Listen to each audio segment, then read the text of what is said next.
Assalamualaikum warahmatullahi wabarakatuh. Alhamdulillah wassalatu wassalamu ala Rasulillah wa ala alihi wa sahbihi wa mawalah amma ba'du. Sahabat keluarga muslim dan juga sahabat Arisalah yang mendengarkan kami di pagi hari ini, bagaimana kabar Anda? Semoga Anda semua dalam keadaan sehat walafiat dan senantiasa dalam cucuran berkah Allah Subhanahu wa taala. Amin ya rabbal alamin. Alhamdulillah di pagi hari ini kembali kita berjumpa di layar kaca dan juga di ruang dengar Anda dalam program acara Lagi On Air.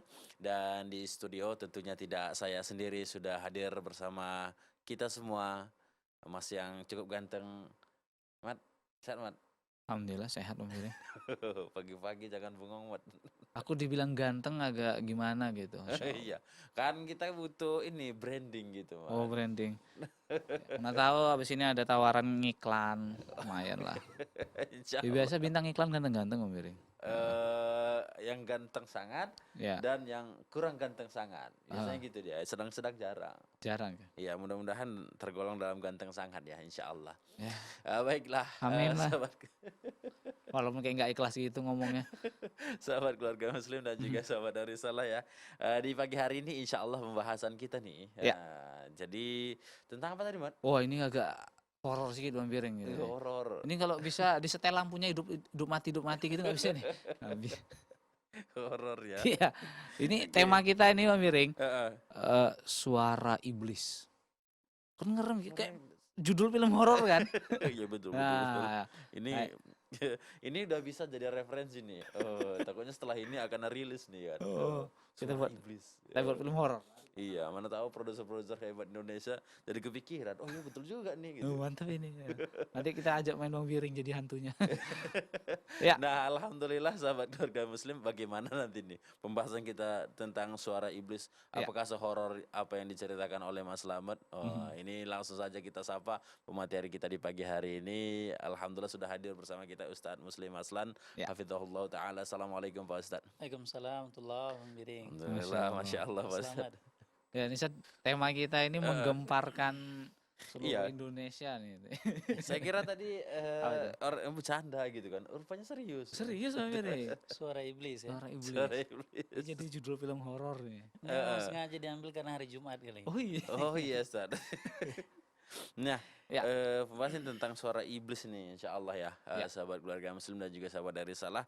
Untuk itu nanti kami ajak Anda untuk bergabung bersama kami. Silakan nanti untuk menghubungi kami di 0617944282. Ya, atau Anda bisa kirimkan pertanyaan Mm-mm. Anda melalui SMS di Iya, 085271134456. iya. Ingin membahas nih tentang bagaimana sih suara iblis ini. Seserem Mhm. apa? Iya. Kita langsung aja Heeh. akan kupas tuntas kira-kira Iya. apa yang dimaksud dengan suara iblis ini Pak Ustadz. Heeh. Iya. Bismillahirrahmanirrahim. Assalamualaikum warahmatullahi wabarakatuh. Waalaikumsalam warahmatullahi wabarakatuh. Alhamdulillahi rabbil alamin. Wassalatu wassalamu ala ashrafil anbiya'i wal mursalin. Wa ala alihi wa ashabihi ajma'in amma ba'd. Sahabat Salam TV yang dirahmati Allah Subhanahu wa taala. Nah, di sini Hmm. kita mengambil tema adalah suara iblis.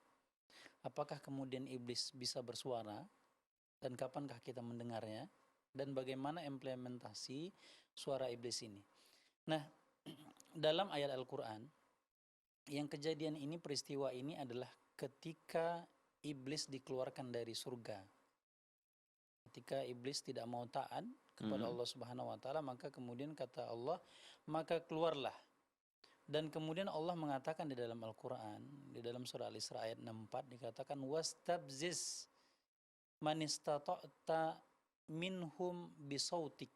Maka kata Allah Subhanahu wa taala, wahai iblis, kata Allah, maka rayulah mereka.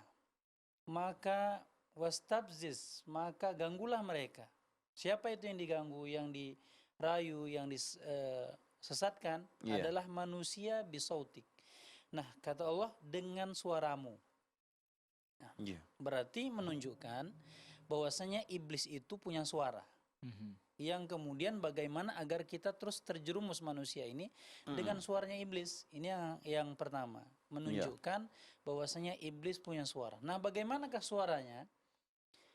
Kata ulama tafsir, Mujahid namanya, Iya. salah seorang murid dari Ibnu Abbas. Nah, Mujahid ini luar biasa, dikatakan wa aradtul Qur'ana ala Ibni Abbas salathina marrah. Maka dikatakan, kata Mujahid, muridnya Ibnu Abbas adalah sahabat Rasulullah yang ahli Al-Quran. Dikatakan Ibnu Abbas ini adalah ahli Al-Quran dan maknanya.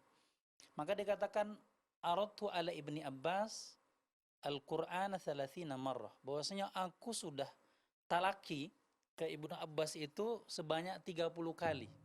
Ini menunjukkan bagaimana kapasitas Mujahid paham akan Al-Quran. Iya. Ya kan? Dikatakan, saya sudah bacakan talaki di hadapan Ibnu Abbas itu sudah 30 kali baca Al-Quran ini. Dan setiap aku melewati dari ayat, wa marartu bi ayat illa sa'altu an tafsiriha. Maka dikatakan setiap kali lewat satu ayat, Iya. satu kalimat, maka tidak kulewatkan kecuali aku bertanya akan tafsirnya kepada Ibnu Abbas. Maka dalam artian bahwa Mujahid kapasitasnya sebagai mufassir, sebagai ahli tafsir memang benar-benar. Maka dikatakan ketika menjelaskan bisautika, suaramu, kata Allah Subhanahu wa taala, maka palingkanlah manusia-manusia itu dengan suaramu. Iya. Kata Allah Subhanahu wa taala, maka kata Mujahid mentafsirkan bisautik, dikatakan sautika wa huwal ghina. Maka dikatakan suaranya iblis itu adalah lagu. Iya. Nah, jadi lagu itu yang ditembangkan oleh manusia-manusia, orang-orang itu, maka dikatakan ini adalah bentuk al-ghina, adalah suaranya iblis, sautu iblis. Ini adalah suaranya iblis, kata Mujahid. Iya. Nah, begitu juga Abu Bakar Siddiq radhiyallahu anhu ketika pada hari raya, yang pada asalnya kan boleh hari raya, kemudian kita bersenandung ya, senandung nanti ada batasan-batasannya. Yang pada saat itu di rumah Aisyah. Aisyah kan anaknya, rumahnya Rasulullah SAW. Ketika ada dua anak wanita yang sedang bersenandung, bernyanyi, bersair, kemudian ketika Abu Bakar masuk mengatakan, wahai Aisyah, bagaimana kemudian ada sautu iblis fi baiti Rasulillah. Kemudian Abu Bakar mengatakan, wahai Aisyah, bagaimana mungkin di rumah Rasulullah itu ada suaranya iblis. Nah, yang harus digarisbawahi itu, biarpun ini bukan menunjukkan keharaman pada bab ini. Pada bab tentang menggunakan lagu ketika pada hari Lebaran. Ya kan? Akan tetapi yang dimaksud adalah bagaimana, kata Abu Bakar, bagaimana mungkin di rumah Rasulullah itu ada sautu iblis. Yang maksudnya konotasinya adalah kepada ghina, kepada lagu-lagu. Nah, itu yang kemudian yang merebak di kalangan masyarakat, bahwasanya lagu itu dalam kategori mufassirin, ahli tafsir, adalah sebagai suara iblis. Dan yang itu harus dihindari. Maka kata Rasulullah dalam sebuah hadis yang sahih yang diriwayatkan oleh Imam Bukhari, yang tidak ada keraguan lagi dalam kesahihan hadis ini. Dikatakan liyakunanna ummati aqwam yastahiluna al-hirra wal harira wal khamra wal ma'azib. Maka kata Rasulullah, nanti pada umatku di penghujung dari akhir kehidupan dunia ini, dalam artian dekat dari hari kiamat, liyakunanna ummati aqwam, ada segolongan umatku yang kemudian menghalalkan. Berarti dalam artian sebelumnya haram. Tapi kemudian umatku memperindah menjadi seolah-olah menjadi halal. Atau dihalalkan. Yang salah satunya dikatakan adalah khamar. Kemudian zina. Kemudian salah satunya harir ataupun sutra bagi laki-laki. Kemudian ma'azif. Ma'azif itu adalah alat-alat musik. Nah, bagaimana sekarang kalau kita lihat ya, Pak Selamat, Bang Biring ya. Betul. Sekarang itu lagu itu kita dapatkan bukan saja pada konser-konser, tapi kadang-kadang di masjid kita dapatkan. Betul. Ya kan, di rumah kita, di rumah-rumah kaum muslimin sekarang lagu, syair-syair dibunyikan, lagu. Kemudian di mall-mall, tempat perbelanjaan, tempat berkumpul manusia, di mana saja sekarang akan kita dapatkan suara iblis itu. Ya kan? baik dalam kehidupan kita di rumah, di Mm-mm. pasar, Mm-mm. nggak ada. Misalnya kalau kita mencari mall mana sih yang nggak ada musiknya? Semua mall ada musiknya. Iya. Rumah kaum muslimin kita bukan jarang, akan tetapi hampir di semua rumah kaum muslimin itu lagu-lagu diputarkan. Jadi Iya. itu kalau kita melihat dari kaum siapakah yang melakukan ini, maka adalah kaum Nasrani. Orang-orang Nasrani yang kemudian di tempat ibadahnya, di gereja-gerejanya yang kemudian menghidupkan suara iblis ini. Nah, Mm. kemudian kita kaum muslimin beribadah di masjid sekarang, Mm-mm. biarpun dikatakan ini adalah bentuk dangdutnya padang pasir dan lain sebagainya. Akan tetapi tetap saja ini dalam kategori, ini tetap saja dalam kategori ini adalah suaranya iblis. Iya, Dan itu betul, Ustaz. diharamkan, diharamkan. Mm-mm. Nah, jadi bagi kaum muslimin hendaknya lah kemudian sadar bahwasanya ini adalah salah satu bentuk propaganda iblis dan setan yang Mm-mm. kemudian bagaimana agar melalaikan kita dari mentaati Allah yang ini pada asalnya haram, yang sekarang kan enggak. Eh, dalam kategori sekarang dikatakan ini adalah suara musik Islami. Tidak ada suara musik Islami Mm-mm. pada asalnya. Tidak ada satu yang kemudian asalnya haram, kemudian dia berubah menjadi satu halal karena dikasih label Islami, Iya. ya kan? Nah, yang keharaman di sini, pertama adalah yang ditinjau dari segi lirik atau syairnya, baitnya. Iya. Apabila mengajak kepada kemaksiatan, bercerita tentang percintaan, maka ini dalam kategori yang diharamkan. Tapi kalau berbicara tentang jihad, menyemangati dalam berjihad dan sebagainya, kata para ulama, dan ini bentuk syair yang diperbolehkan, ya kan? Kemudian yang kedua keharaman di sini dikatakan adalah dari alatnya, Alatnya. alat musik, Mm-mm. ya kan? Alat musiknya. Dan apakah secara lebih gampang dikatakan semua pada asalnya alat musik itu haram kecuali satu yang berdasarkan dalil itu adalah disebut dengan duf atau rebana, kita katakan ya, rebana. Nah, rebana itu jadi berpikirnya jangan bertanya apakah seruling boleh ataukah gitar boleh atau yang Iya. lain boleh. Secara umum asalnya haram, yang dibolehkan adalah hanya duf, hanya rebana. Jadi yang lainnya dikatakan maupun syairnya Islam ketika digabungkan adalah mencampurkan antara hak yang batil, ya kan? Mm. Kalau mau yang Islam lagunya yang mengajak kepada jihad, semangat jihad misalnya yang diperbolehkan, maka menggunakan alatnya adalah alat yang diperbolehkan, duf. Iya. Dan yang lain maka tidak boleh. Maka yang lain itu dalam kategori itu adalah suara iblis. Maka hati-hatilah bagi kita, Bang Biri, Pak Selamat dan kaum Iya. muslimin semuanya, Betul. hindarkanlah rumah-rumah kita dari suara-suara iblis Oh, yang gitu, Ustaz. senantiasa bergentayangan di rumah kita. Iya, iya. Nah, itu dia. Oke. Nah, pakai rebana membiring.